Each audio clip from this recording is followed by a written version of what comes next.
My name is Riley Breen with Green Left. I'm here today at the National Convergence for Canberra, interviewing Hala and Amin about the Boycott Caltex campaign and the BDS movement. Before we start, I'd like to acknowledge that we're recording on the stolen lands of the Ngunnawal and Ngambri people.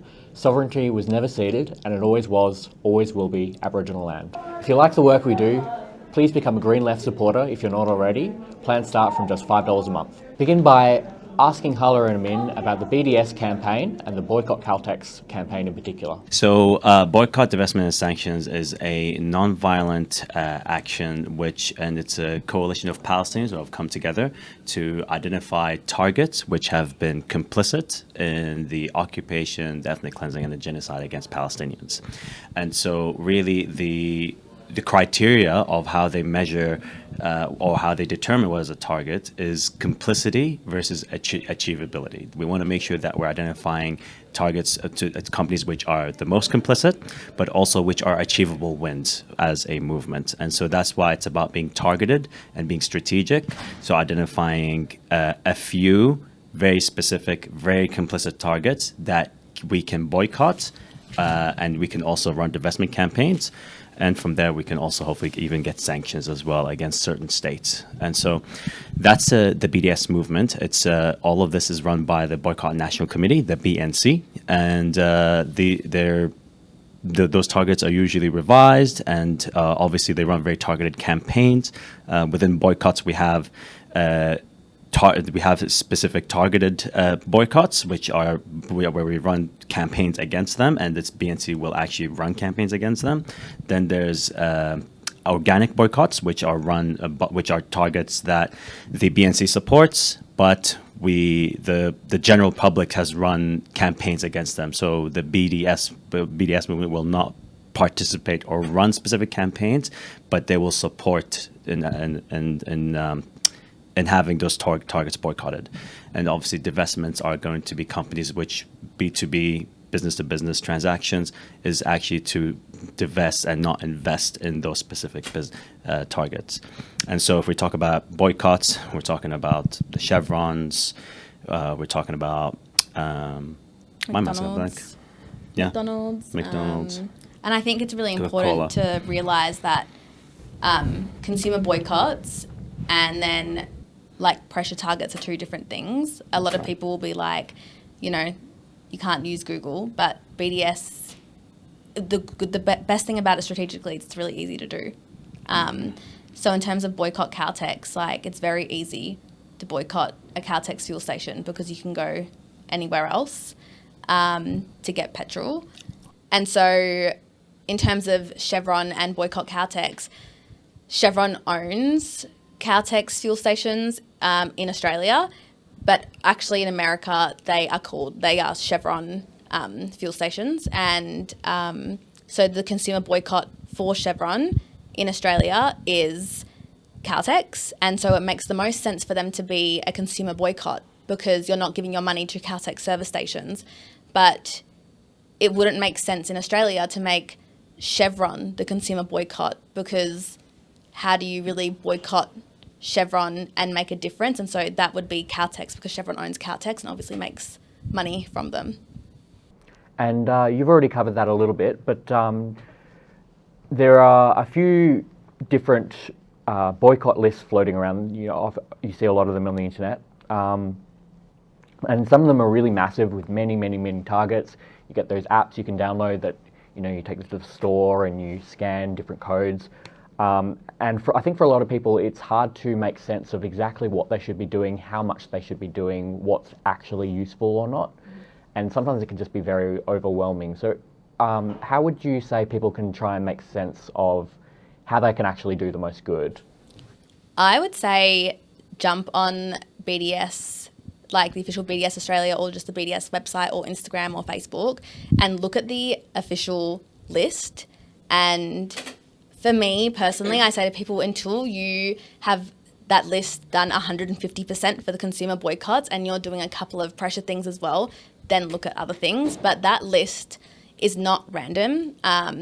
It is the most complicit companies, and that's why it's so important that it's targeted. And when you're doing BDS, you're not an individual boycotting something. Like, you're part of a well thought out strategic international campaign. And so we always talk about in activist spaces working as a collective, and our collective power is the best thing that we have. So if everyone, for example, every activist in this continent boycotts Caltex, the amount of financial damage that you can do to Chevron is that, that pressure of then divesting from Israel, because we need to make Israel look like a bad investment. But when we're talking about like a Cadbury bar, which I know a lot of people say, I can't buy like a Cadbury chocolate because it's like linked to Israel. Like, what's the link, and how is it a direct link, and how far is it, and how many people are actually boycotting Cadbury? Because if you're one and like maybe 150 other people, that's not impacting as much as like other targeted boycotts would be, that are actually, it's a campaign, it's well thought out, it's strategic, it's not random. It's basically about, and the thing that I think even Palestinians will get confused by is to go back to the fundamental, which is it's complicity, not identity.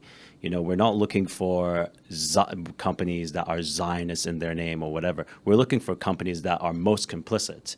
If we take the example of Cadbury, if people were investing a lot of time and energy saying boycott Cadbury, but except why not take that energy and actually target companies that are directly profiting off the genocide in Palestine, of the occupation in Palestine? When we talk about Airbnbs and bookings.com, or when we talk about Elbit Systems, which is literally selling weaponry throughout the globe, I think it's battle tested against Palestinian children. When we talk about companies that are going, for example, Chevron, extracting natural gas resources out of sovereign Palestinian land, and also giving basically 24 hours power and energy to Israel, while Palestinians are denied energy throughout the day. We really should be dedicating our time to the companies that are the most complicit, right? And so this is where I think we always have to direct people back from, boycotting and targeting those gluten-free ice cream cones at Woolies. Not really great in terms of winnability when you've got a weapons manufacturer that's literally dropping bombs on Palestinians. So I think it's really about bringing people back to the BDS Australia has nominated and has done its research. It's a coalition of Palestinians. No one's gonna know how to select the companies and target the companies that are most complicit than Palestinians, than the actual victims themselves. So always go back to the BDS framework and the BDS list.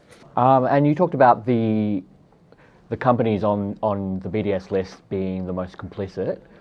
So what exactly is the link of Chevron and Caltex in their complicity? What ties them to Israel, and why are they the target?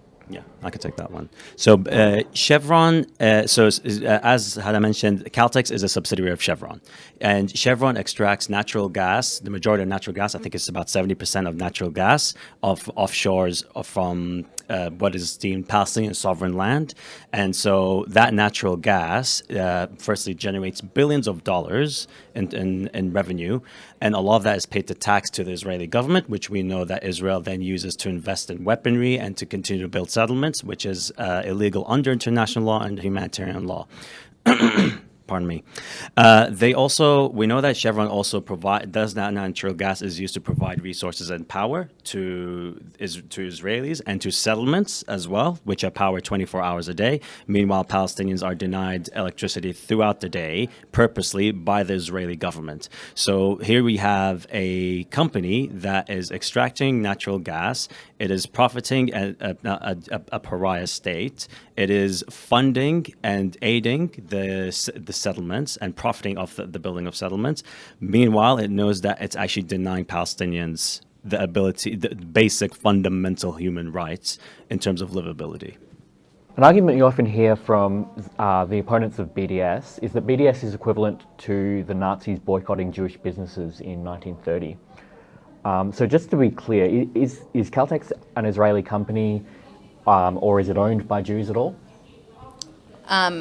No, BDS is not, like Amin touched on at the beginning, it's non-violent. So we're not targeting people for their religion. And Chevron and Caltex, owned by Chevron, is not an Israeli company. Chevron is an American fossil fuel company. And crazy to even make the link between Nazis boycotting Jewish businesses and BDS, because that is actual like discrimination of a group of people based on their identity. And that's actually exactly what we're fighting against. So BDS is fighting against companies that are complicit in ethnic cleansing and occupation and apartheid, and at the moment a genocide in Gaza against people just based on the fact that they're Palestinian. And a lot of Jewish individuals and collectives also, are part of BDS campaigns as well. And to conflate Israeli, apartheid and occupation and the state of Israel with Judaism is so crazy of anyone to say that, because genocide, ethnic cleansing, apartheid are not Jewish values.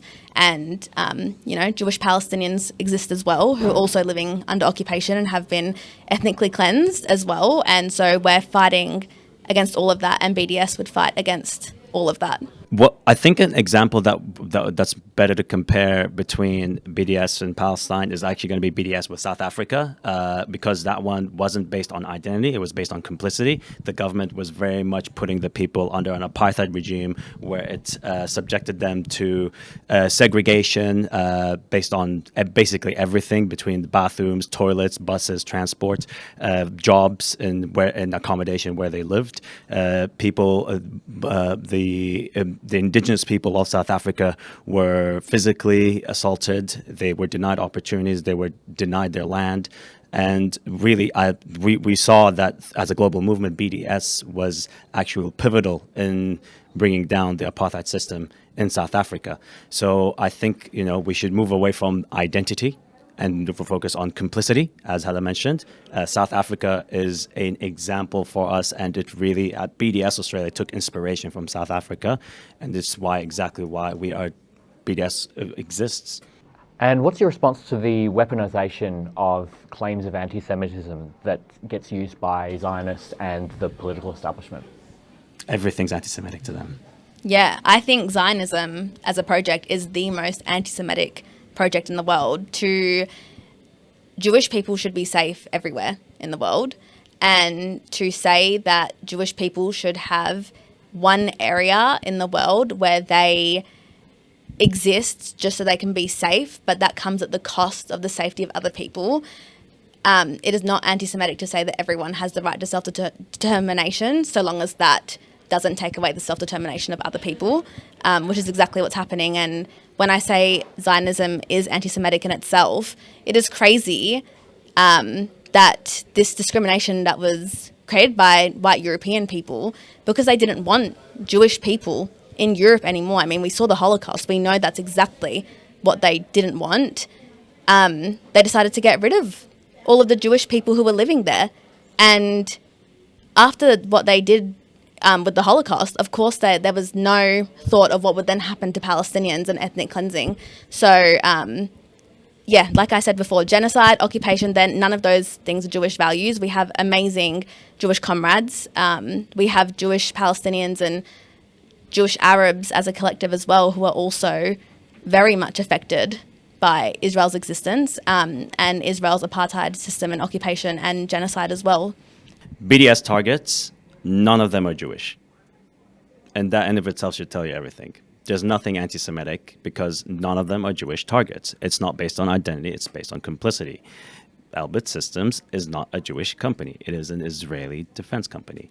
Airbnb is not a Jewish company. Bookings.com, not a Jewish company. And the list goes on and on and on. Complicity, not identity. They just throw the anti-Semitic trope and excuse around just because it's a weaponization. And it's nothing anti-Semitic about it. And just more broadly on the weaponization of anti-Semitism, do you have any comments to make on Jillian Seagull and her report that she recently outlined requesting broader powers to clamp down on what she claims is an epidemic of anti-Semitism? I think she should be more concerned about her husband funding racist and anti-immigrant, anti-Palestinian organisations. I also think, like I said before, everyone has the right to self-determination, but no one has the right to self-determination at the cost of someone else's self-determination. And to do a report that outlines, you know, taking away people's democratic right to protest, taking away freedoms and freedom of speech when we're talking about ending a genocide, ending apartheid systems, ending an occupation, it really, really makes me think, how can this be the anti-Semitism envoy person? But also that there shouldn't be special envoys. We should be ending racism and discrimination as a whole because it affects everyone. So her report overall is there to, it really looks like it's there to combat anti-Zionism. Yeah. And it's along with anti-Semitism, but really it's about silencing dissent and also just silencing any criticism of Israel, of Zionism, and institutionalizing that within education systems, within media. It is undemocratic. It is completely false. I do not see how it protects Jews by just protecting any criticism of Israel. It's astounding to me that of all the countries, you can criticize anyone, any place in the world. You can criticize Australia, you can criticize Palestine, but you can't criticize Israel. Just the one state you cannot criticize. And quite frankly, if you are actually putting more effort into protecting discrimination against one people versus all other people, that is not true fight against racism. The fight against discrimination is racism is to fight against all forms, because all forms are related. They come from the same place. It's a place of hate, and we have to fight all forms of racism. She is only fighting against one form of discrimination, and that is not true fight against discrimination. Yeah, and on that I would also say as well that criticising Saudi Arabia, for example, is not Islamophobic. So why would the criticism of Israel be anti-Semitic? And furthermore, she did not collaborate with a big group of Jewish Australians in this country. So the Jewish Council of Australia was not collaborated with at all, in fact, completely rejected. And how can you keep Jewish people out of the conversation about discrimination that they face? So how can people be involved in the Boycott Caltex campaign, and what are some practical things they can do to help? I would say, first and foremost, boycott Caltex. Do not use Caltex fuel stations. Go anywhere else. I don't want to hear people say, oh, but BP's complicit too, when we're talking about, again, boycotting. This is strategic. It's thought out. If you want to do ethical consumption, that's fine, but you can't really ethically consume from a fossil fuel company regardless. There's an Instagram page, Boycott Caltex. There's a website, Boycott Caltex. You can go on there. You can take the pledge as an individual or as an organisation that you're not going to support Caltex and thus support Chevron. We also have National Days of Action as well, and our next one is from August 22nd to August 24th. And everyone across so-called Australia, basically in every state, except for where there's no Caltexes, all come together over that period and stand outside and rally outside. So if people can join in, to get in touch with their local organisations who's collaborating with them, and to keep up with our socials and see when our next National Days of Action are.